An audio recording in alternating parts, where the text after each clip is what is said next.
Let me welcome you to the special call meeting of the Franklin Special School District. We would like to ask Dr. Farmer if he would start us off by giving the Pledge of Allegiance. And as you stand for that, stand for a brief second for a moment of silence, if you would, please. All right, everybody. Thank y'all for being here. Attention, salute, pledge. I pledge allegiance to the flag of the United States of America and to the republic for which it stands, one nation, under God, indivisible, with liberty and justice for all.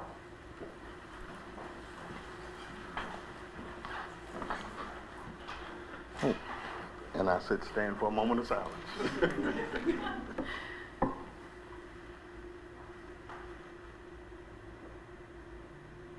Thank you.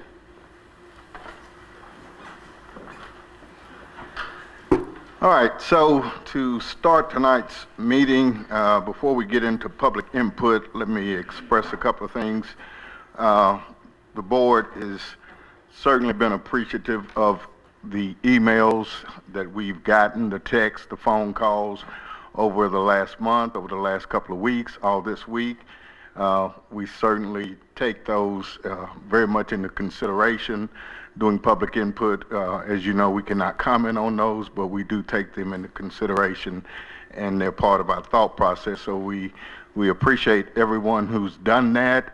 For public input tonight, you do have to be a resident of the Franklin Special School District. 15 people have signed up according to tonight's special call meeting. Unfortunately, we can only have 15 people, and we only have 15 minutes. So again, that's unfortunate, but as I call your name, you'll come to the podium. I'm going to ask you to give 1 minute, and then please take your seat. Please, we ask that, as you've always been in the past, you've always been respectful of each other. We know you have passion, but you also have shown us compassion toward your fellow people here and also toward the board. We thank you that you've extended that courtesy to us. We do have a item on the agenda tonight that we need to get to. Also, Vice Chairman Barker, she is actually still at work and has to get back to work, and we appreciate her on a Friday evening and all of you coming out. And board member Mr. Stillings is out of town on company business, but he is joining us by phone. So they have other obligations, and we know you have other obligations. So we won't prolong this. Again, I just wanted to say we are very thankful for all that you do for the Franklin Special School District. Please know that we do take the emails. I know each board member reads them. Again, there have been hundreds. We study the information. We look to we look to our team, our COVID team, and Dr. Snowden and all of those who provide us with information to make decisions. We look to them, and you know, we do research ourselves and we ask questions. So we are very informed of the things that are going on. We're parents, we're grandparents, we have kids, so it's and as a school board, it's a great concern to us. So again, I will call your name. You will have 1 minute. We again ask that you be respectful. We apologize that we're only giving you 1 minute, but we only have 15 minutes for our public input tonight, and then we must get to the business which is at hand. Thank you. Brandy McCutcheon.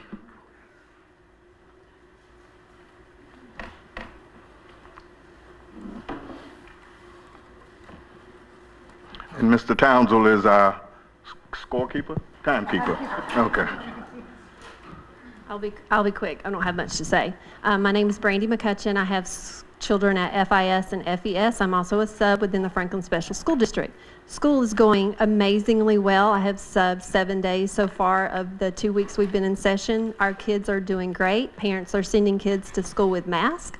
Parents are not sending kids to school with masks. I would say that Franklin is probably 80% unmasked, 20% masked, and I love it. I love it. I love the feel. I love that parents can come in and have lunch.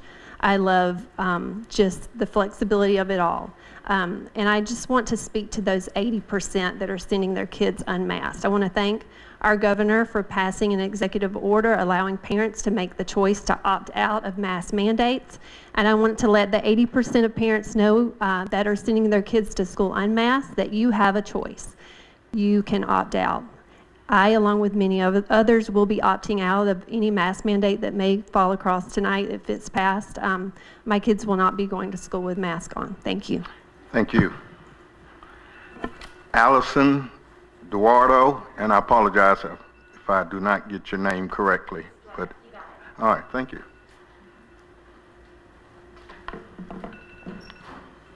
My name is Allison Duardo, and I'm an 8th grade class representative here at FMS. I'm here to ask you to implement a mask mandate to keep all of us safe in school. More than half of my history class is missing, and we've only been here for about 2 weeks. COVID is winning, and we're losing. We're losing our chance to learn, to socialize, and to do what we love to do. And what about when the students go home? Who do they give it to? Who do they pass it on to? My family is composed almost entirely of people who are at high risk for COVID complications. What about them? If I get COVID, the chance that I'll live, that I'll be fine, is very high. But what about them and the other people I may spread it to? I sit in my geometry class, and what am I thinking about? Angles? Segment bisectors? No. I'm thinking about whether the person who sat here before me has COVID, if they coughed on the desk and now it's filled with germs. Now I'm sitting there and getting germs all over me. Disinfectants can need up to 10 minutes to sit on a surface to effectively kill germs. I have 5 minutes to get from one class to another, and I very well don't have 10 minutes to just wait around for the disinfectant to work. Another thing none of us think about, buses. Not only do 5th, 6th, 7th, and 8th graders sit there, most of which aren't eligible to get the vaccine, but so do elementary students. Is that my time? Yes, ma'am. Thank you. Courtney Rogers.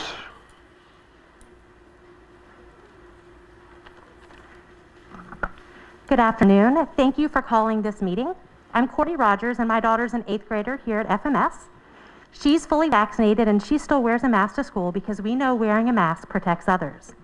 I stand here fully vaccinated. I'm incredibly grateful to scientists, epidemiologists, and healthcare experts who played a role in this life-saving vaccine. Please allow me to speak on behalf of the kids who are too young to be vaccinated against this deadly virus, as well as the immunocompromised who aren't able to receive the vaccine for medical reasons. Please don't make this political. Please don't put politics over our children's and teachers' lives. We had a mask mandate last year and still had the options to send our kids to school virtually. We don't have that option this year. So I urge you to implement a mandatory mask and universal masking policy. Please stay true to your mission of fostering academic, social, emotional, physical development in each student and promoting responsible citizenship. A mask mandate is exactly what responsible citizens living in a society must do. Thank you. Thank you. Amanda Bradley.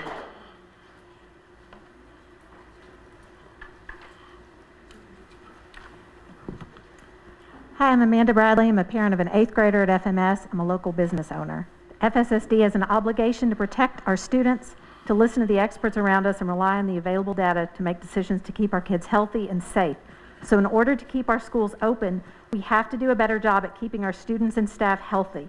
For most adults and those over 12, it means getting vaccinated, but most of the FSSD student population isn't eligible for the vaccine yet. Aside from the lack of masks, we had all kinds of COVID mitigated factors in place last year. Kids didn't have school assemblies, they didn't use water fountains, they staggered the lunch periods, and for reasons unknown, none of that is in place this year. So I would please urge you to put additional protections in place aside of masks. And parents need to hear from the board. The schools need to communicate with parents about the protocols for this year. None of that has been done so far. We've seen the Williamson County numbers. Our district falls squarely within those boundaries. The number of cases is the highest it's ever been. Social experiment is failed. It's not too late to change. Thank you for implementing a mask mandate. Thank you. Rodney Aslinger.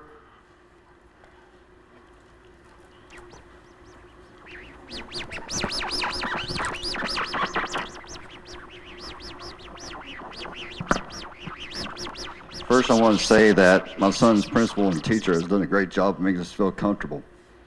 Because my son was born with half a heart, which has required him to have 4 open heart surgeries. The first one at 2 days old, the last at 4 days old, which was a heart transplant. He has to take medicine to suppress his immune system. I know this is one extreme case, but this is a public school, which means for all students. And I'm asking you to protect my son. I saw a parent come in here with a sign that says social and mental health is important. I couldn't agree more. My son has got to be in school for his social well-being. I understand the other parents' point of view, but they have never had to see their kids suffer. They have never had to see a kid go down to ICU and not come back. I'm asking you to please protect my son. There's a lot worse things that can happen to kids than wearing a mask. And I'm asking you to protect all our kids so you don't have to go through, and these other parents go through what we had to. Thank you. Thank you, sir. Lisa Casey.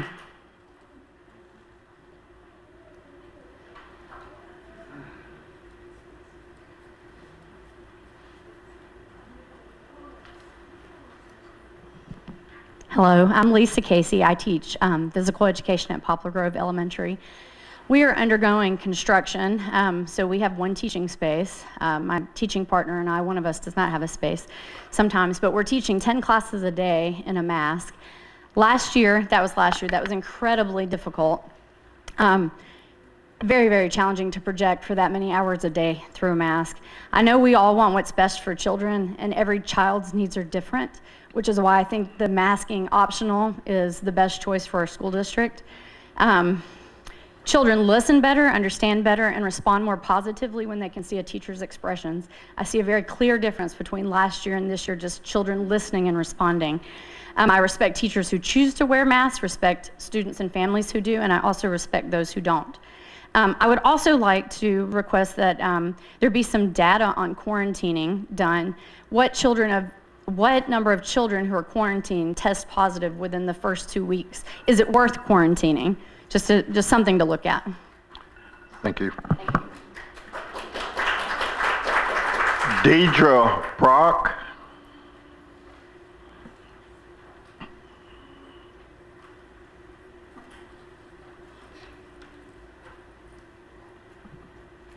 Hi, I'm Deidre Brock. I'm the math coach at Poplar Grove Elementary, and I have a son at Poplar Grove Middle School. I'm going to speed talk through some data since Dr. Snowden said last year the district relied heavily on school level and local data to make the decisions for the mask mandate. According to the Tennessean, on August 9th through the 13th, we had 12 students and 3 staff test positive for COVID-19 in our district. According to Wikipedia, we have 3,850 students and over 300 staff. So based on those numbers, our percentage of positive cases is at 0.004%, way under 1%. The article states that Moore Elementary had the most cases with 4 students test positive. So with them having an estimated of 522 students total, that calculates to 0.008%, again, way under 1%. In closing, I'll leave you with a couple of things. First, this image of a box of disposable masks that the district used last year to pass out reads on the warning of the box. This product is an ear loop mask. This product is not a respirator and will not provide any protection against COVID-19 or other viruses or contaminants. Ms. Brock. Warning, an ear loop Thank you, please. does not reduce the risk of That's all right. virus. Thank you, please. Katie Swafford.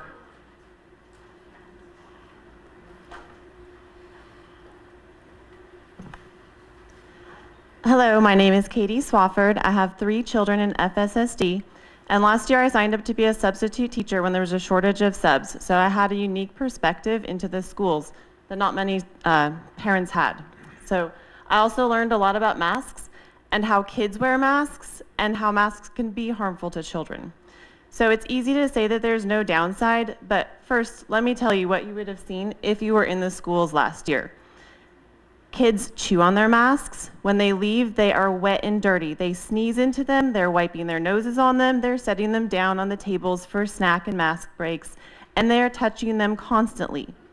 These masks are not being worn the way that adults wear them. So if you're looking at studies of mask effectiveness for adults wearing a dry, 3-ply, close-fitting mask, that is not what is actually happening in the schools. The other thing is that I realize that it's very hard for some kids to hear and speak and be heard in the classroom. So some of the kids were effectively silenced. Is that my time? Thank you. All right, thank you. Swafford. Thank you. Cecile Lane.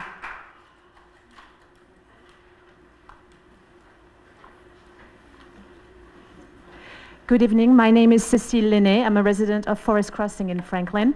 My husband, Stephen DiCastro, and I have 2 children in FSSD, one at Moore Elementary and one here at Freedom Middle School.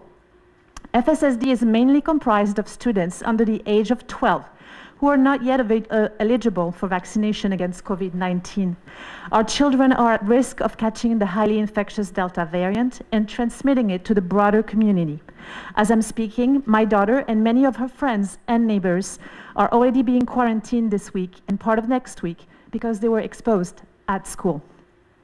I know every single parent in FSSD wants the same thing. We want for our schools to remain open and for all our children to continue learning in a safe environment. Therefore, if we want our schools to remain open and if we want learning to continue without major disruptions, we must protect our children and the broader community with a simple measure, a mask mandate. Thank you. Thank you. Eric McCann.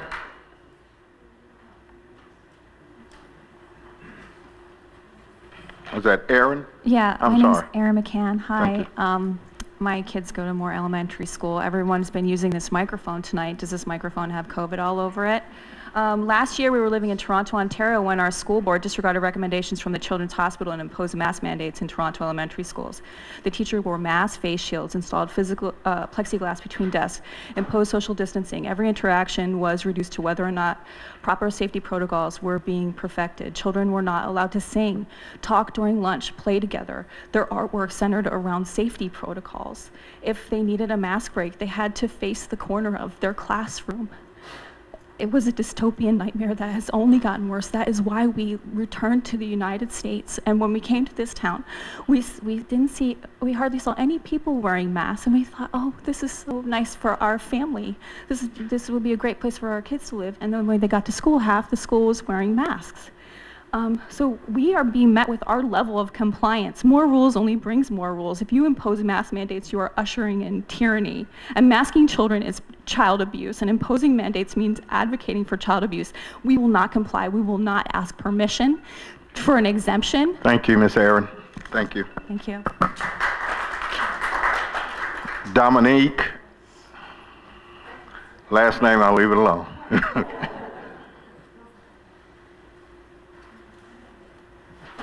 My name is Dominique, and I'm the parent of a 2nd grader at Johnson Elementary. I'm here to ask the school board to please implement a temporary mask mandate, given that it would be consistent with both the recommendations of the CDC and the American Academy of Pediatrics, as well as take into account the rapid rise of COVID infections in our area. There's nothing I can say as a layperson or a parent that you haven't heard before that will change the minds of the friends here who disagree with me. However, I am looking to this school board to take seriously your responsibility to make a decision, however unpopular, that is in the best interests of the children and families that you serve. Thank you. Thank you. Lance Shelby.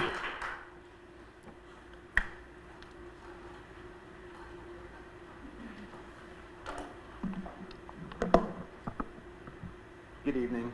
Thank you for your commitment to our community. This is a difficult time, and you guys have been charged with a very difficult task.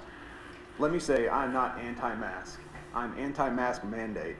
We, parents, have the ultimate responsibility for the health and well-being of our kids.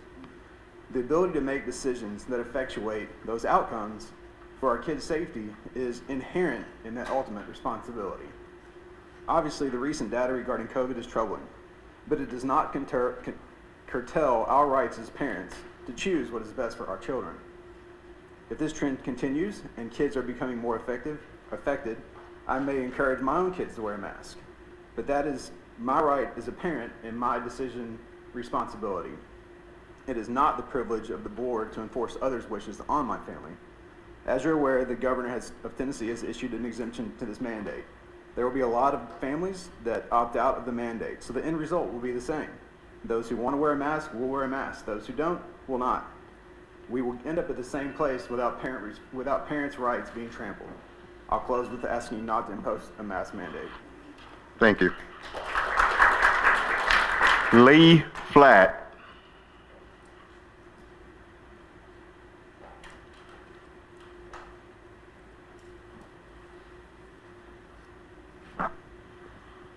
I'd like to speak in favor of the mandate. My son is just entering Franklin Elementary in a inclusion course for 3-year-olds with speech delay, so he's very young, but he can wear a mask. He is disciplined enough. He's also going to have open heart surgery within the next 12 months, and he'll be in an ICU for about a week.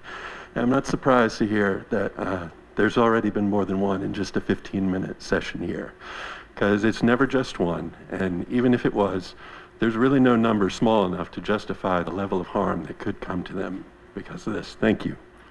Thank you. Chris Bowles.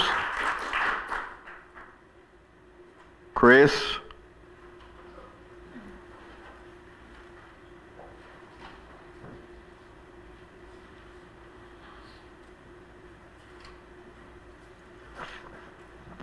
Hey guys, I'm Dr. Chris. I've been a physician and a chiropractor for the past 10 years, taking care of over 4,000 people. For the first time ever, I've been accused of being uncaring and uncompassionate, which is a mystery to me, because every day I make challenging lifestyle choices that either promote health or invite sickness for myself and my family. The responsibility of caring for the health of myself, my family, my kids, and my patients has always fallen on me.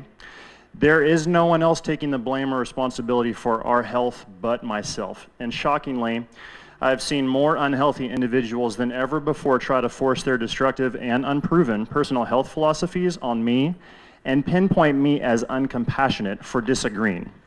So for the first time, instead of asking people who are proactive with their health on a daily basis before COVID, long before COVID, and who rarely get sick, how they can be like that, they expect those exceptionally healthy and asymptomatic people to comply with their sickness promoting strategies. It's like asking healthy people to act like sick people, and I disagree with that. Thank you, Chris. God gave you an immune system, and I'm thankful. Thank you guys as a board too for listening and keeping the dialogue open as well. I appreciate it. Thank you. Mindy. And after Mindy, this will conclude our public input. I am a mom of 4 and a husband and a wife to a husband who's been an EMT working the front lines of most of the COVID pandemic. Today I want to touch on perspective and precedent. This meeting is specifically about mandating masks for children, so I'm going to focus on them. The CDC states in the 2017-18 flu season that 528 children died, 10 of which were in Tennessee. 528 in a 4 to 5 month period. In comparison, during the same 18-month time period for the COVID pandemic, 296 children, school-age children, have died, 6 within Tennessee. Children make up fewer than 1/4% of all COVID deaths. The risk to children remains extremely low, lower than many recent flu seasons. I bring this comparison up not to diminish the painful reality of these families, but to give some perspective that's vitally important in making this decision. If I were to suggest that we should mandate masks every year, every flu season for our children, we would think that would be absurd. But if you do that today, you are setting the precedent that if we have an illness that is equal to or less than a flu, it is okay to mandate. Thank you. Thank you.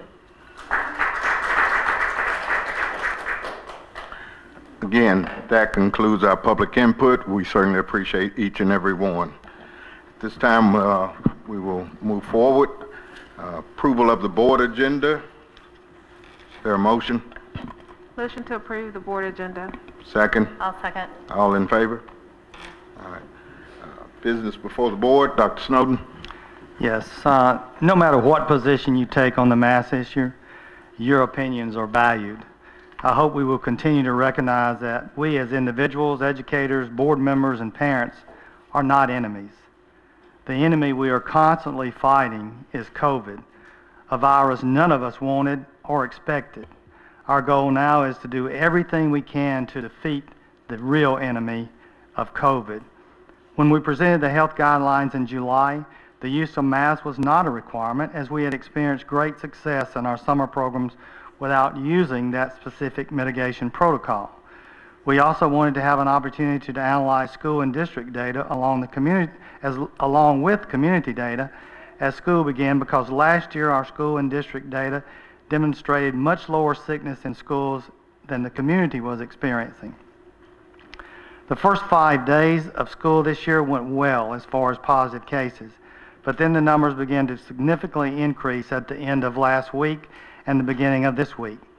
We have significantly more positive cases and a higher number of quarantines.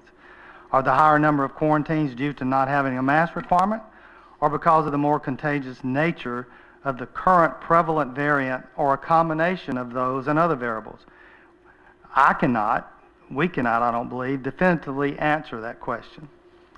The health and safety of the students and employees are paramount, and a secondary and also extremely important goal is to do our very best to have less students excluded and then placed in quarantine by the health department. I believe parents want and need their children in school, and we want them to be in school. Superintendents have been informed that schools and school districts are responsible to notify parents and the health department of positive cases and close contacts, and our nurses in schools have done a great job with this. According to the Tennessee Department of Health, students who are wearing masks do not have to be considered a close contact as long as both the positive case and the other students were correctly wearing masks.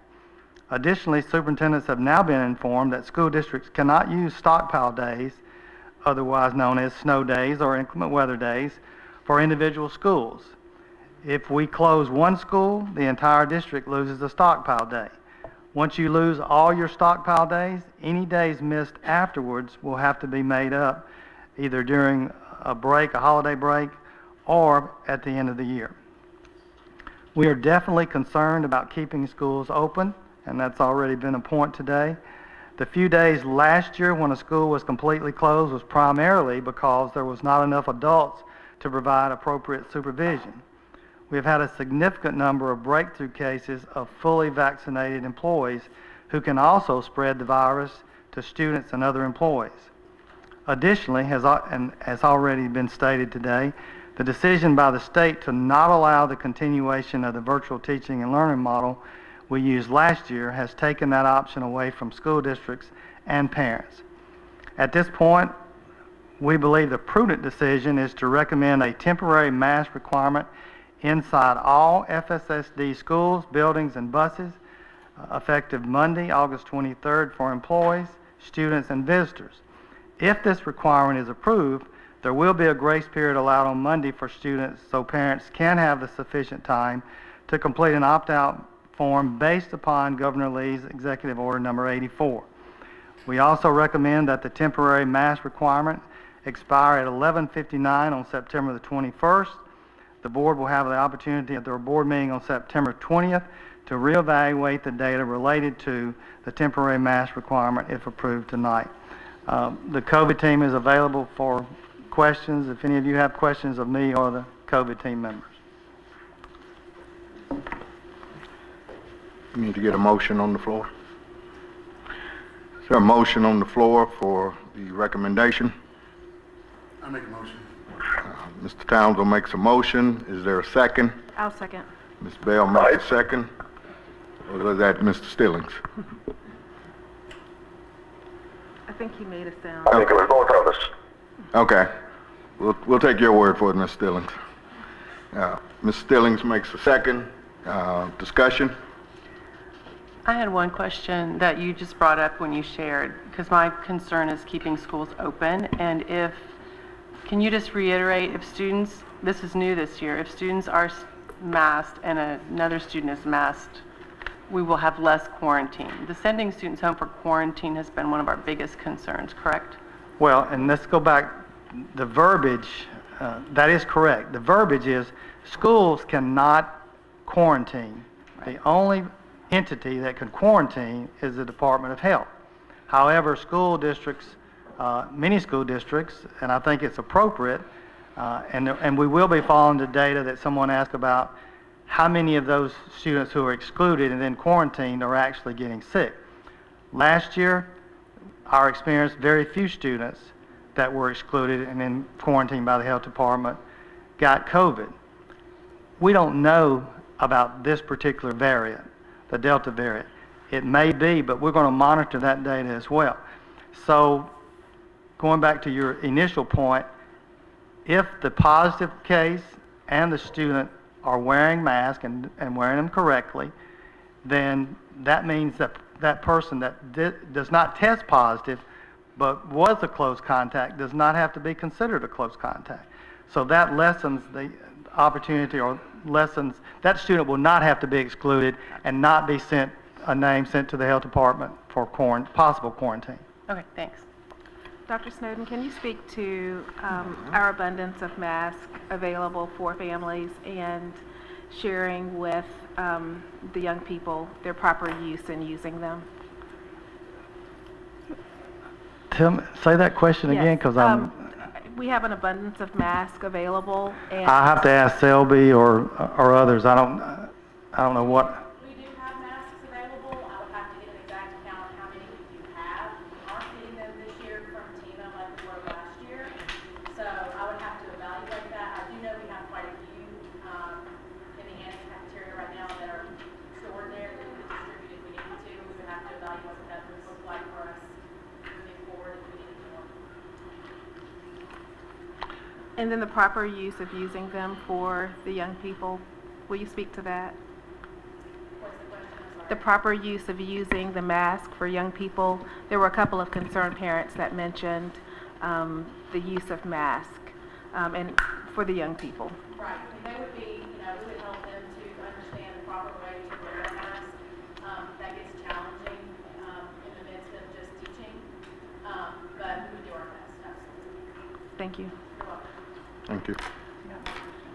This is really quick. I know we get weekly COVID reports. Could we also start having, if we're going to do this on a trial basis, could we have comparisons for the start of the school year so we can actually kind of look at this to see if it's making a difference versus just seeing a decrease? Can we have like it on all the information together?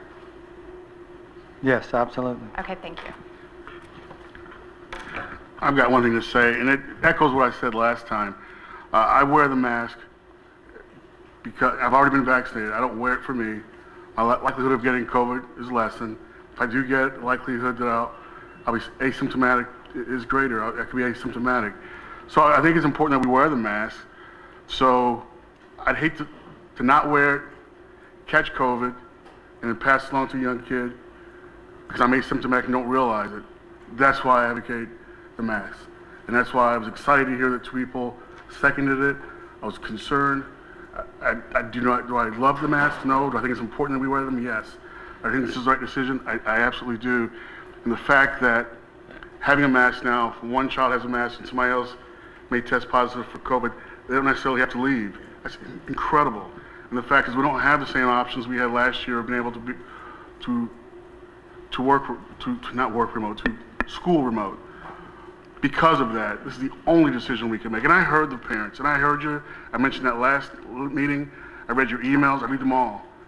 I read them this time as well. And I hear you, and I understand why you're passionate.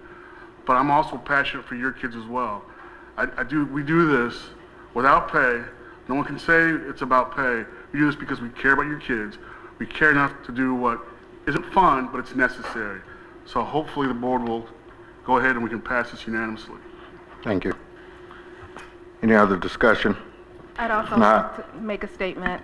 I have 3 school-age children, 2 seniors, a senior and a junior at Franklin High, and another one that's in another school.